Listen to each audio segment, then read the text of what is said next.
Did you know that acts of omission can be even more costly than acts of commission?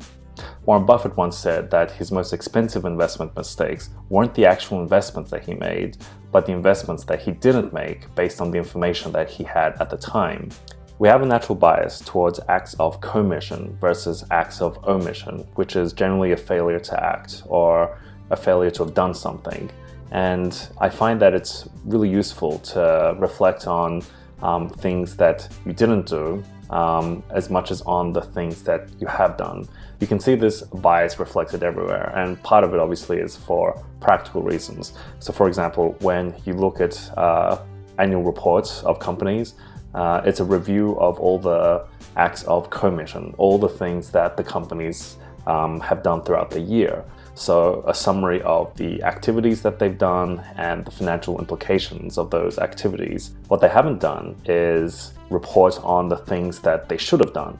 So for instance, if they came across an opportunity which, based on their experience, their expertise, their knowledge and so on, they have a very, very high probability of capitalizing on, then that's obviously something that they should have done. But because of, let's say, ego or bureaucracy or some other reason, they didn't act on it.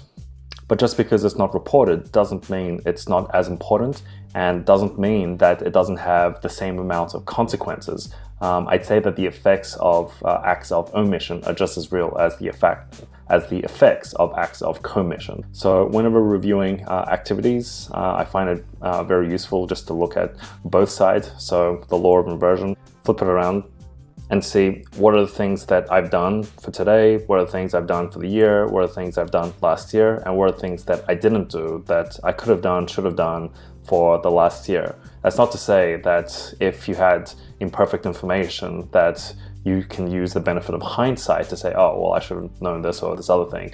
But it's in the cases where cognitive biases get in the way, or the ego, where you can draw the most important lessons. For me personally, I've had many instances where biases and ego have gotten in the way of effective decision making, and that's obviously not just in cases of acts of omission, but also acts of commission.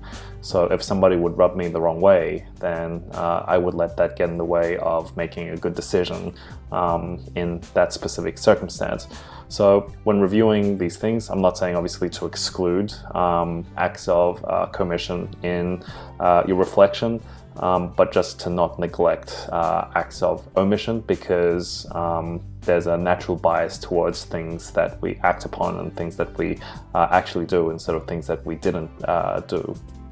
So thank you for watching this video, and I hope you've enjoyed it.